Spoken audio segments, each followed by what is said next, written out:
Eu sou o Sebrae e você pode me ver em cada empreendedor brasileiro, porque eu sou um, mas represento vários.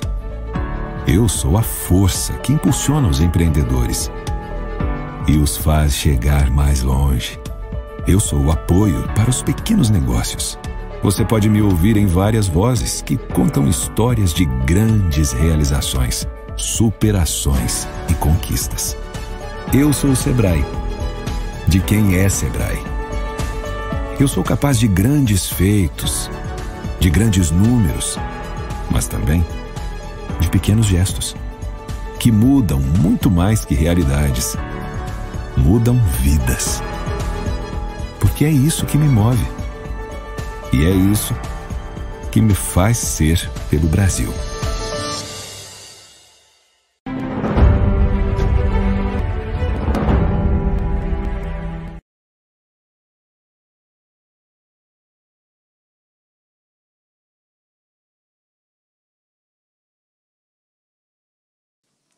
Olá! É um prazer falar com você que está inserido na maior feira do agronegócio. Uma feira virtual que leva para você conhecimento, a disseminação da tecnologia, é claro, gestão para a sua propriedade, para aumentar a produtividade e melhorar a qualidade dos produtos produzidos no campo. Eu estou falando da Conecta Sebrae AgroLab Amazônia. E hoje o tema é alternativas para aumentar a produtividade na atividade leiteira. Quem fala para a gente e vai trazer o seu conhecimento é o médico veterinário Luiz Sartori. Ele vai falar agora com todos nós. Vamos aproveitar esse momento para captar cada detalhe e, claro, inserir na propriedade para aumentar a produção e melhorar a qualidade. Com isso, também gerar riqueza para si e também para o nosso estado. Luiz, com você. Boa tarde, pessoal. Tudo bom? Isaías, primeiramente gostaria de agradecer o convite realizado para poder apresentar esse evento hoje, essa palestra. Gostaria de agradecer também a toda a diretoria do Sebrae Rondônia pela iniciativa desse grande evento. E vamos tentar hoje compartilhar com vocês um pouquinho de conhecimento para tentar ajudar na produção, né, de leite de todo mundo que está nos assistindo aqui.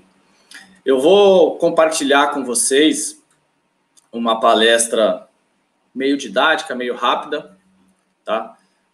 Não prometo, não vou me demorar demais, para tentar auxiliar alguns nortes, algumas vertentes para a gente poder pensar em conjunto, tá? Me apresentando então, meu nome é Luiz Sartori, eu sou médico veterinário, coordenador regional do Nordeste do Instituto Biosistêmico. Tá certo? Eu vou compartilhar aqui, então, para a gente poder dar início à apresentação, certo? Então, vamos lá. A ideia hoje é apresentar para vocês algumas alternativas que a gente possa ter durante a produção leiteira da nossa atividade, tá? Entrando num resumo inicial, num conceito, o Brasil, que tem 215 milhões de cabeças, apenas 20 milhões de vacas são ordenhadas. É um número possivelmente muito fácil de ser aumentado e que a gente consegue otimizar também as que já estão em processo de ordenha, né? Então, para fazer esse bezerro que está mamando na vaca chegar à figura da direita, né, que é o leite já comercial, que a gente fala, tem bastante coisa a ser desenvolvida dentro da atividade. E para onde que a gente vai começar? Eu gosto de dizer que a gente tem que identificar alguns desafios que são os primordiais dentro da produção leiteira e dentro desses desafios tentar achar rotas alternativas ou pontos críticos que tenham algum déficit que não vai gerar tanta rentabilidade, produção e a produtividade. Então, vamos dizer que para essas rotas alternativas de produtividade, a gente tem que fazer o quê? Conhecer o conceito. A chave do sucesso aí não é tanto a parte técnica do negócio, é saber realmente quem pode te ajudar a traçar essa rota dentro da sua própria função, da sua atividade específica da sua casa, tá? A chave, ela não é uma receita de bolo que vai servir para todos, mas pode ajudar demais. Então, eu indiquei aqui esses 4 itens que basicamente vão interferir muito na nossa produção leiteira e que dentro deles a gente tem uma gama de variedade bem grande de influência dentro da própria casa, tá? Eu vou começar aqui com o conforto térmico. Estresse térmico, na verdade, o que ele é? Pode ser todo aquele calor que a vaca passa ou frio que a vaca passa. Então, aquela zona que para ela já não é mais confortável. Animal que passa por estresse, isso em qualquer situação, a gente sabe que tem um déficit de rendimento. A produção dele vai ser diminuída. Então, a produtividade que a gente estima que seja, a ideia é produzir mais com menos ou mais com a mesma coisa, vai ser comprometida, certo? Então, eu vou me atentar aqui mais ao calor, que a gente, num país tropical, tende a ter mais estresse por calor, a não ser lá no Rio Grande do Sul, que pode ser que tenha um estresse térmico por frio, né? Mas o que tem aqui nesse gráfico, né? Atentar o seguinte, tem uma zona aí, que é o ZCT, que é a temperatura ideal, aquela que fosse o céu de brigadeiro, aquela vaca que vai estar gastando o mínimo possível de energia para poder controlar a temperatura. E tem uma zona maior, que é o que está indicado no gráfico do CT, que é aquela gasta um pouco de energia para controlar, mas ainda não é um estresse, certo? Quando passa dessa linha, vira um estresse térmico, já começa a ter prejuízo, tá? E como que seria isso em números? Aqui eu dividi por bós tauros e bós índicos. Então, os bós tauros são aqueles animais europeus, de derivação da raça europeia, e os índicos zebuína. Ó que interessante. Só o bós taurus, né, a vaca holandesa, vamos dar um exemplo, ela só passa a ter um estresse térmico por frio abaixo de 10 graus negativo. É muito. E assim também acima de 27 graus positivo.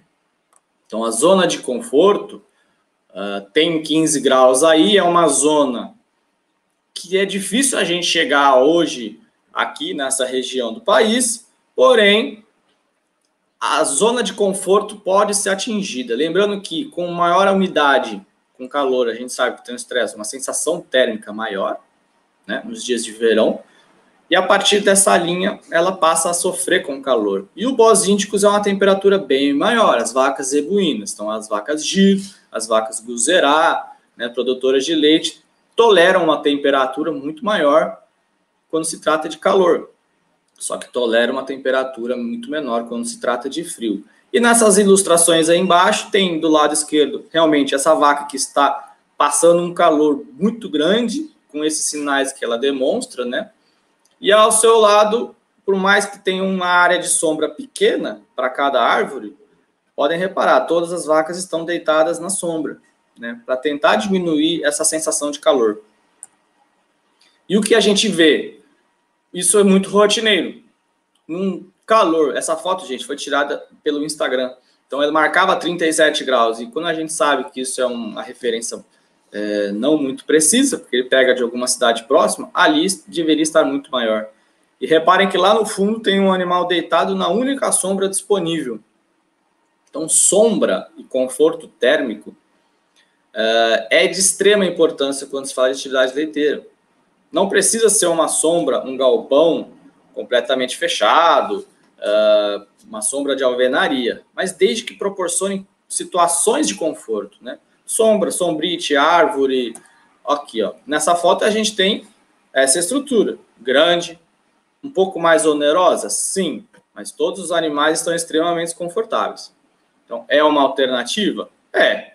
Posso trabalhar dessa forma? Sim. Lembrando que os ventiladores desse modelo de instalação são para a cama, não é para o animal, tá? A cama que esquenta demais, para ela fermenta. Para ela reduzir esse calor da cama, a gente coloca esses ventiladores, tá certo?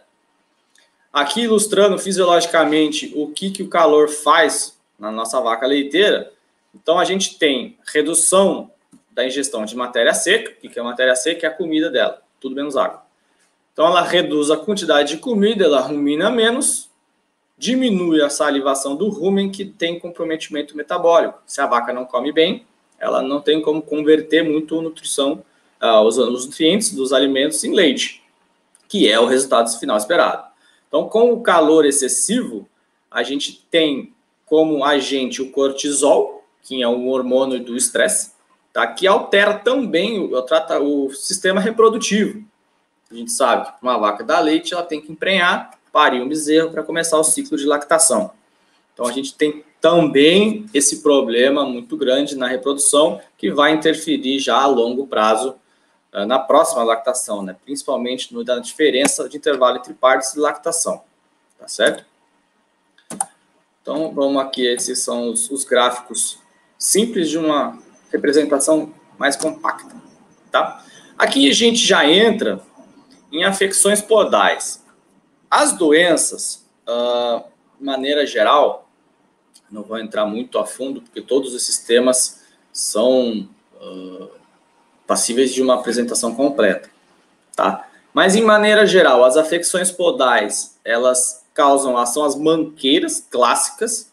Vaca que tem dor no pé não consegue se sustentar, ela vai tender a ficar mais tempo deitada. E quem tem mais tempo deitada são os animais que comem menos. Então, não vai gastar tanto tempo ali em pé comendo ou procurando alimento, que também vai gerar, o que eu acabei de dizer, menos comida, menos transformação de nutriente em leite, tá? E lesões de decúbito, que aí a gente já começa uma lesão secundária, que quando começa a inflamação de alguma parte, principalmente esses dos jarretes, tá? Tende a ter mais estresse, vai ter mais dor ainda, além do pé vai ter no jarrete e assim sucessivamente. O que a gente pode fazer disso? Tratar os animais e alocá-los em situações adequadas, tá? Vamos reparar que nesta foto aí, eu tirei um arquivo meu, tem uma área alagada ao lado direito, o coxo quase ali ao centro para a direita e todas as vacas ao lado esquerdo na porção mais seca. A gente está aí numa região que chove bastante, então a drenagem é de extrema importância e acreditem se quiser, esse coxo tinha comida. Ou seja, as vacas não estavam indo se alimentar, pouquíssimas vacas ao fundo ali do outro lado de lá do coxo estavam se alimentando por conta do piso. Então, barro em excesso vai também diminuir uma ingestão de alimento, além de causar problemas podais, tá certo? Situações como essa, por exemplo, isso é uma cocheira que estava com muito, mas muito barro. Então, tinha animais aí, se nós repararmos a penúltima vaca lá do fundo, praticamente com o úbere encostado no barro, atolado. Extremamente prejudicial, tanto para casco, quanto para mamite, quanto para conforto de maneira geral deste animal, tá certo? E a gente vai falar um pouquinho sobre nutrição. Essa parte é extremamente importante, tá? Não que as outras não sejam, mas daqui possivelmente é o que vai mais onerar ou desonerar a atividade, tá? A gente sabe que a alimentação de vaca leiteira, de maneira geral, é uma parte que exige muito gasto. Então, a gente gasta boa parte dos nossos recursos com alimentação. E aqui é uma observação importante que, volto a falar aquilo que eu disse no começo. Cada pessoa tem uma situação diferente dentro de casa. O ideal é que nós consigamos direcionar específico para a sua produção. Beleza? A ideia é que você tenha um acompanhamento de algum profissional qualificado, tá? Para poder adequar essa demanda sua. Então, o que eu quero dizer com isso? Podemos trabalhar de inúmeras formas. Aqui, principalmente, existem muitas alternativas para a gente trabalhar, desde que a gente saiba com o que estamos operando, tá certo? Então, vamos lá, em maneira geral.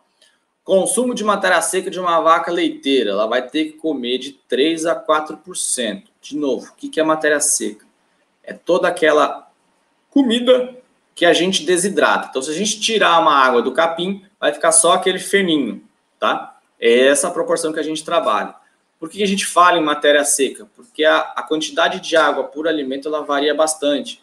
Capins em porção inicial de crescimento tem mais água, no termo já no ponto de corte tem menos, tem capins que são muito variáveis, tá? O importante é sempre ter uma fonte de fibra, que é o volumoso, para a gente poder trabalhar junto em consorciação com o concentrado, né? A ração concentrada, que a gente chama popularmente de ração, né? Tem que estar balanceada também nas proporções entre volumoso e concentrado. E, em maneira geral, uma vaca normal vai consumir aí concentrados que contenham de 18% a 22% de proteína. Por causa dessa variação, tem vaca que consome menos, as vacas que têm uma demanda maior, já estão mais tecnificadas, têm um consumo maior. E o importante também, os 70% de NDT, né? Esse pezinho aí significa, é a sigla do elemento fósforo, muito utilizado e conhecido na reprodução. Todos vocês já conhecem que quando a gente compra um sal mineral, fala quantos de fósforo tem? Tem 40, 60, 50. Então, lembrando que o fósforo também é um nutriente que é dentro do metabolismo do animal, isso em qualquer animal mamífero, utilizado para carregar energia, então os famosos ATPs. E além de ter todo esse concentrado proporcional com NDT, né, os nutrientes digestíveis totais, seguir dietas por categoria. Esses animais que produzem muito, 30, 40, 45 quilos, têm uma demanda nutricional bem diferente daqueles que produzem 5, 10, 15 litros de leite por dia. Então, é ideal que a gente balanceie as dietas de acordo com as categorias, tá certo?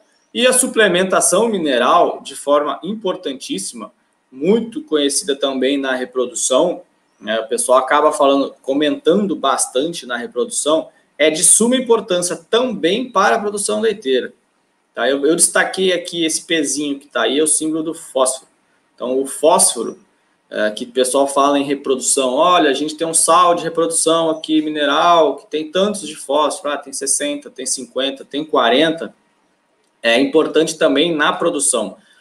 De forma geral, vocês vão ter essa base que eu estou falando, principalmente em pré-parto e pós-parto.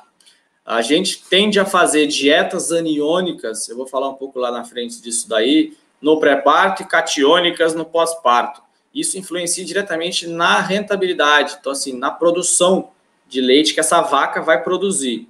E também vai ter interferência no cunho reprodutivo, tá certo? Então vamos seguir isso daqui. Então os volumosos aqui, uma ilustração, ao lado capim, capineira, ao lado esquerdo o outro aí eu tenho um bagaço de cana. Aqui a gente pode trabalhar, né, que nem eu disse com vocês, desde que as pessoas sejam conhecidas e capacitadas na sua região. Aqui a maior fonte de volumoso, existe uma gama muito grande. Então, por exemplo, em São Paulo, na região sudeste, o pessoal usa muito bagaço de cana como fonte de volumoso de fibra, de adicional de fibra na ração. No Nordeste, tem a produção de palma forrageira. Então, se tiver algum outro nutriente, algum outro alimento que possa suprir de forma balanceável a dieta, para dar uma alternativa, eu produzo isso, será que eu consigo colocar na dieta? É só consultar um especialista em nutrição, um zootecnista ou um veterinário que faça esse balanceamento para vocês, para poder adequar e ter essa rota realmente alternativa. Tá? Na nutrição, a gente tem bastante alternativa, então a quantidade de alimentos que a gente pode trabalhar é muito grande mesmo. Então, o importante é sempre a gente pensar nos conceitos. Aqui tem uma tabela bem compacta que se refere a mais ou menos o quanto que uma vaca produz, por qual é a proporção de volumoso concentrado. Então, animais normais, que estão em regime a pasto, que não tem uma tecnificação mais alta, até 14 quilos de leite por dia, tendem a comer 70% de volumoso e 30% de concentrado. Ao passo que, se a gente jogar na tabela o lado oposto, acima de 45 quilos, que ainda, infelizmente, é uma parcela pequena dos rebanhos que a gente observa por aí, a proporção diminui drasticamente. Então, ela tem que ter uma oferta de concentrado muito maior do que a de volumoso. E o porquê disso? Porque somente o volumoso não dá todos os nutrientes que essa vaca precisa para produzir tanto leite, tá? Então, a gente acaba colocando aditivos nessas dietas, nesses balanceamentos, na nutrição dela como um todo. Aqui, do lado esquerdo na foto, os tamponantes. Então, dependendo da dieta, a gente tem que dar uma balanceada na acidez para evitar alguns problemas metabólicos, ou melhoradores de desempenho. Então, aí está só um exemplo da Elanco, o Rumensin, que é a base de monenzina, tá? Aditivos de ureia, vários outros, virginiamicida, tudo que for aditivo tende a melhorar desempenho, tá? O ponto-chave desses aditivos está qual é o custo-benefício. A gente precisa desses aditivos na nossa dieta hoje, do rebanho que eu tenho? Eu preciso. Então, utilize. Se caso não for necessário, não é um item obrigatório, tá? É melhor fazer o feijão com arroz muito bem feito a fazer uma dieta muito elaborada e não conseguir cumprir com os pré-requisitos mínimos, certo? Qualidade nutricional. Isso volta no que eu falei agora há pouco, né, do fornecimento adequado por categoria. Por quê? A qualidade nutricional vai além das proporções. Então, vamos supor, eu vou dar um capim duro, aquele capim passado para o meu animal, que ele já não tem um valor nutricional muito elevado. Isso prejudica, por mais que seja fonte de fibra, mas não vai ter uma digestibilidade ideal. Então, a gente tende a fornecer a qualidade também. A alternativa é, tentem ao máximo possível reduzir o custo desse volumoso dentro do possível, tá? Para que ele tenha a melhor qualidade com maior rentabilidade. E ajustar isso para que das categorias que exijam mais, tá? Por exemplo, ajustar o tipo de proteína bruta em vacas de alta lactação, vacas de alta produção. Por quê? Tem proteínas, tem alguns nutrientes, alguns alimentos que tem proteína, bastante, elevado, top, mas não digere muito bem. E tem alguns outros alimentos que têm uma quantidade um pouco menor de proteína, só que a digestibilidade é muito maior. Para esses animais que demandam muito nutriente, talvez seja compensatório colocar esses nutrientes que tenham uma digestibilidade maior, usar numa escala menor, a usar desses que tem uma digestibilidade pior, que acaba usando em maior quantidade. Tá? E ajustar também o teor de gordura. Proteína e gordura está diretamente ligada à qualidade do leite que é produzido, certo? Então, as vacas de alta produção também tem que ter um ajuste de gordura, pois somente a gordura dos alimentos talvez não seja necessário para que ela consiga produzir tanto leite com uma qualidade sempre controlada, tá? E lembrar um pouquinho aqui do teor de umidade. Os alimentos muito secos, muito farinhentos. Então, se a gente coloca uma dieta extremamente quase pó, os animais tendem a comer menos. Então, a gente tem que controlar essa umidade do alimento, tá? Depois já de calculada a dieta, para que seja mais fácil a ingestão e evitar alguns problemas, seja de prejuízo, que o animal joga fora, o vento bate e leva, problemas respiratórios e assim vai, tá? Lembrando aqui no score corporal, de 1 a 5, isso serve tanto para reprodução quanto para a produção. Se o animal está produzindo leite no score 1, ele está passando fome. Se ele está produzindo leite no score 5, que é o máximo da tabela, alguma coisa de errado também está acontecendo. Porque a ideia é que o animal, toda a ingestão de alimentos, seja transformada em leite e não em carne. Lembrando que a atividade é leiteira, não é a vaca de corte. Então, aquele animal pode ser que tenha uma genética que não converta muito bem aquele nutriente, aquele alimento para leite. Tá? Fica uma pulga atrás da orelha aí para selecionar sempre os animais que convertam bem em leite. Beleza? E o ideal seria trabalhar tanto na reprodução quanto na nutrição, na produção, com os animais de score 3, tá? Que vai ser satisfatório para a reprodução e satisfatório principalmente no custo-benefício de mantença desse alimento. E chegando aqui na parte mineral, os macro e micro minerais que estão aí citados na apresentação são de extremamente importância na hora de produzir leite. A gente sabe, popularmente conhecido e muito difundido, que leite é fonte de cálcio para nós, né? A gente consome leite como fonte de cálcio, então ele tem que ter bastante cálcio. Ao passo que todos os outros nutrientes, não existe só cálcio no leite. tem que estar contendo também. E eles são diretamente relacionados, tá? Como é que a gente faz essa oferta de mineral para o animal? Ou forçada, e forçada que eu digo não é abrir a boca do animal e colocar lá dentro, é balancear isso dentro da ração concentrada. Então a gente tem a proporção certa para que o animal, na hora que ingira o concentrado, já faça o consumo desse sal mineral, certo? Ou ad libitum, que é aquele que a gente coloca em coxo, né? Para o animal, na hora que ele sentir vontade, ele ir lá e consumir. É lenda, gente, falar que o animal sabe a quantidade de sal mineral que ele tem que consumir. Eu desafio vocês a saber a quantidade que vocês consomem, né? Se eu preciso consumir mais sal ou menos sal. E nós somos extremamente racionais. Quiçá a vaca vai conseguir fazer isso. Quem controla isso justamente somos nós. Como? Esse Clzinho, nesse parênteses do macro, é o cloro. Cloro é limitante de consumo. Então, a gente consegue estimar a quantidade de consumo do animal dependendo da quantidade de cloro que a gente coloca. Tá certo?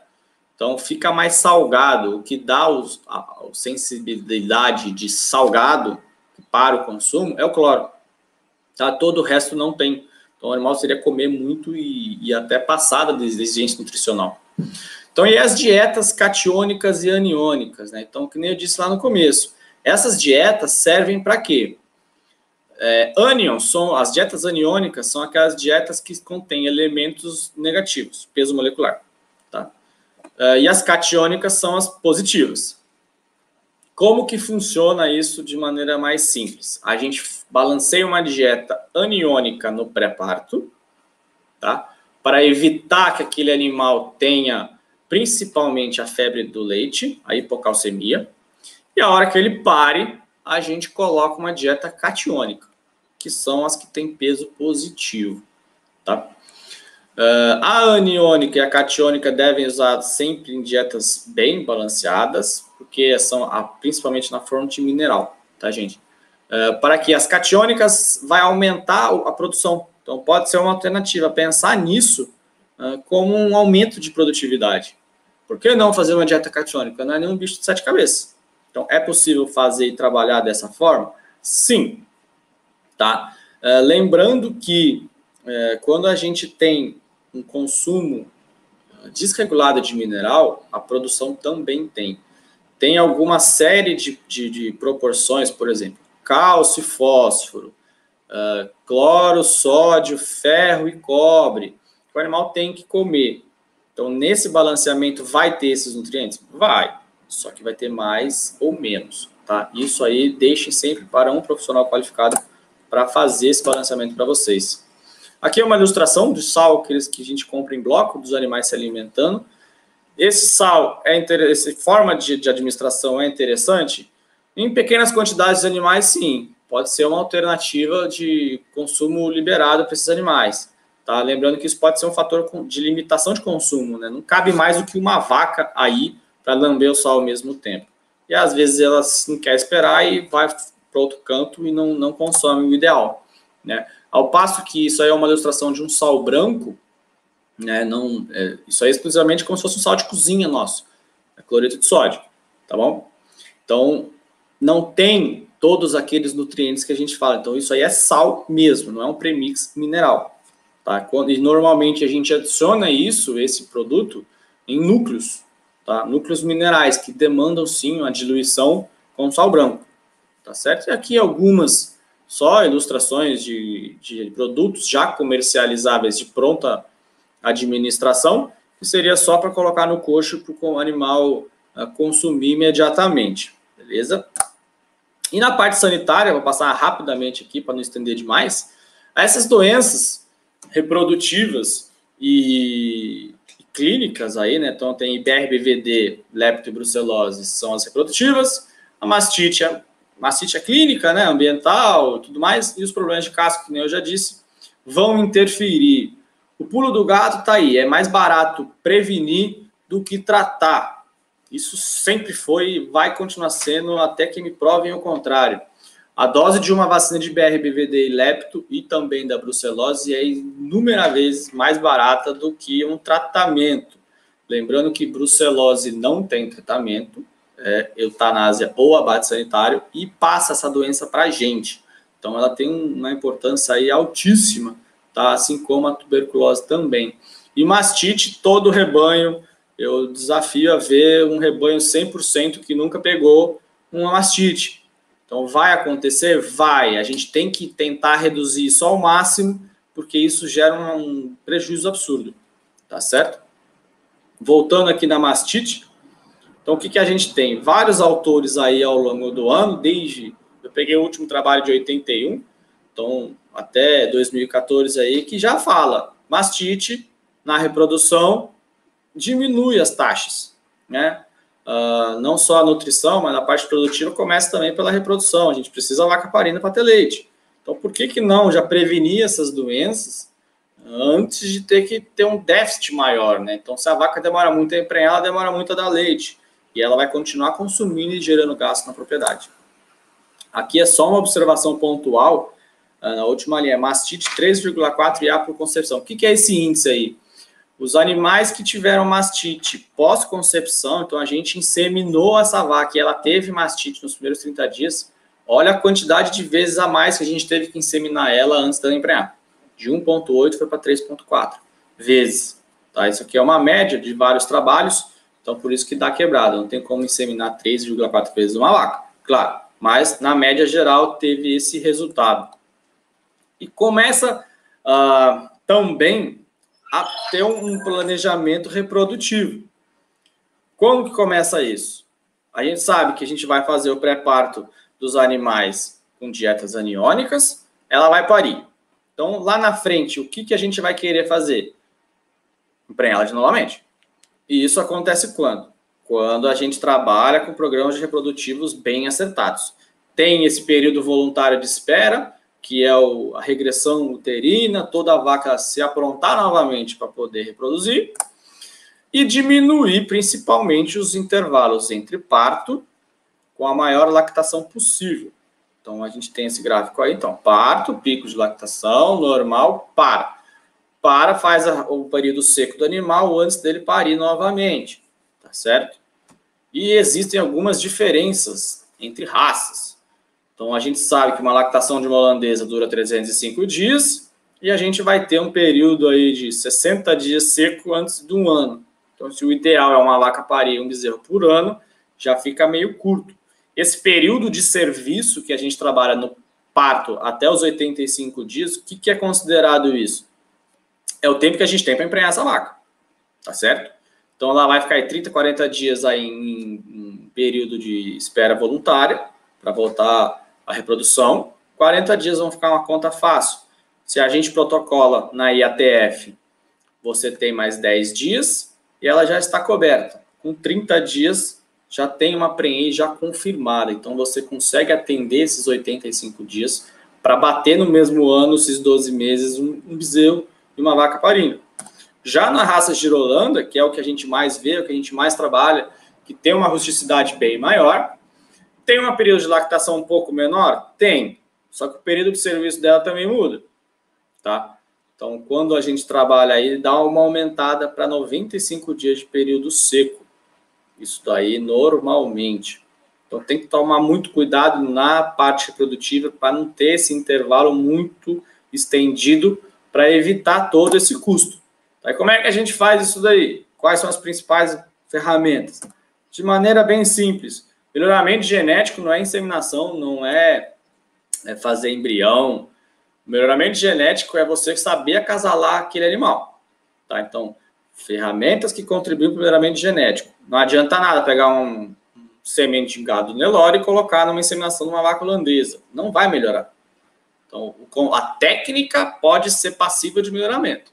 Mas quem vai fazer todo esse planejamento para intensificar a produção são as pessoas. Então, são os veterinários, são os criadores, os produtores, para alinhar essa conduta.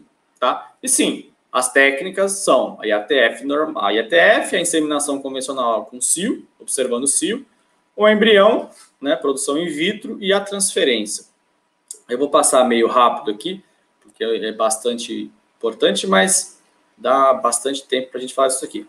Os ultrassom, aqui a gente consegue, na parte de ultrassonografia, fazer um pulo do gato, que é saber realmente o planejamento de quando que esse animal vai parir e o que culmina nisso? Culmina a gente saber quando que ela vai parir, quando que ela vai ter um pré-parto para poder fazer na dieta certa, qual que vai ser o período de pico de lactação, um planejamento financeiro de consumo desse animal, um planejamento de compra de insumos dentro da fazenda, quando que eu vou ter mais gasto, quando que eu vou ter menos gasto. Então, enfim, isso é de extremamente importância, não só saber como está aqui no desenho da foto, quem que é macho, se é fêmea, se vai nascer isso ou aquilo, isso também interfere, saber que a gente já vai ter uma bezerra no ventre daquela vaca é mais satisfatório, tá? Então, ajuda. Quando a gente faz ultrassom, a gente pensa em como fazer. Essa foto sou eu que estou palpando esse animal. Com certeza eu gostaria de estar palpando esse animal do tronco da esquerda, para a segurança tanto do animal, quanto a minha, quanto para o ajudante que está ali segurando o rabo da vaca junto comigo.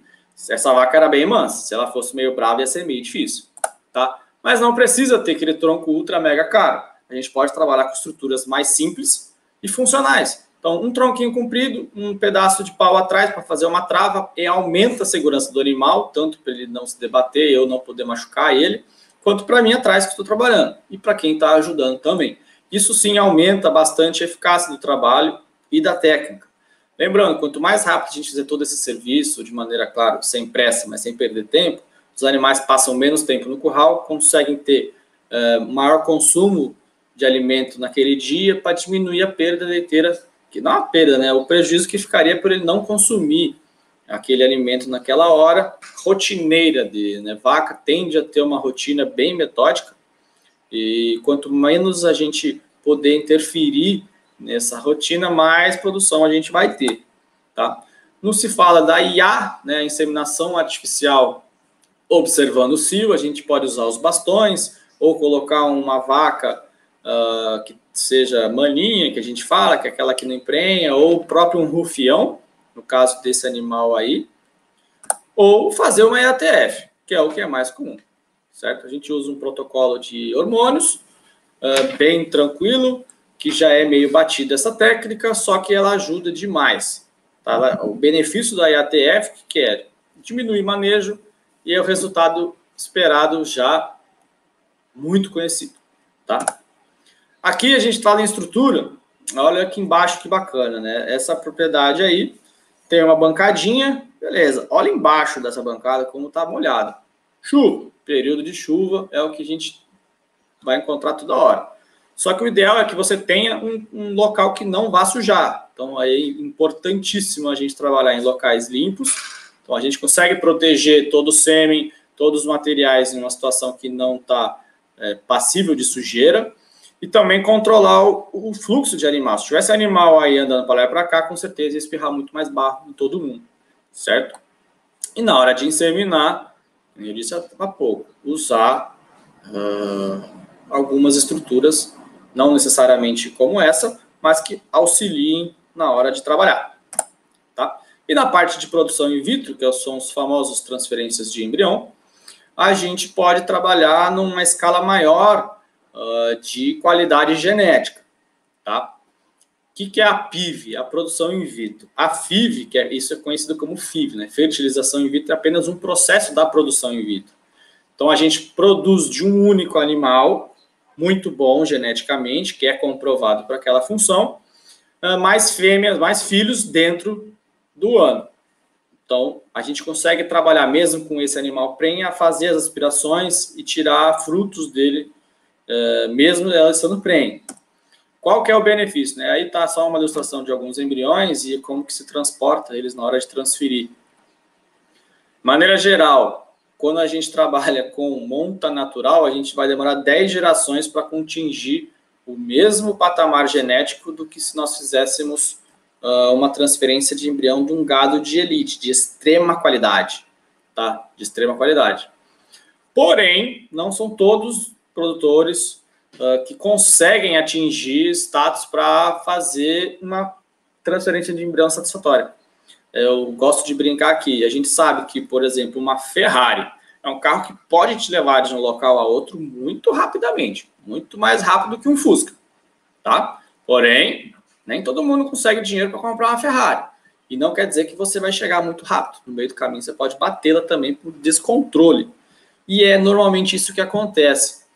A transferência de embrião ela é muito legal, ela ajuda bastante, desde que a gente saiba utilizar também. Caso contrário, se for uma coisa sem planejamento, sem controle, sem avaliar todo o risco, a gente acaba caindo numa ilusão. Então, deve ser bem trabalhado com os seus veterinários na parte produtiva do rebanho, porque tem algumas técnicas que é utilizada dentro dessa transferência de embrião que deve ser controlada, tá?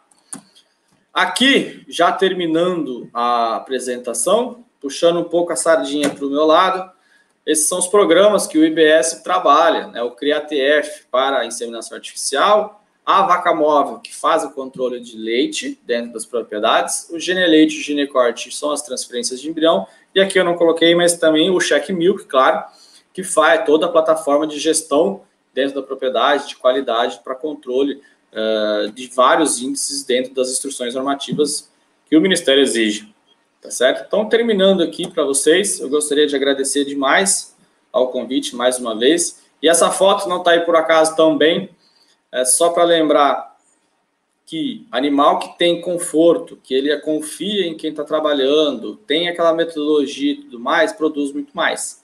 Então, o conforto térmico, o conforto nutricional e o conforto geral como um todo, assim, oferece animais mais produtivos. Às vezes, as maiores alternativas estão nas coisas mais simples.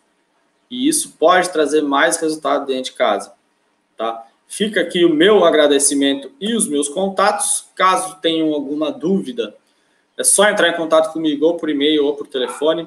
Esses números meus aí, o 83 e o 84, são WhatsApp. Caso queiram entrar em contato, fiquem à vontade, não se acanhem.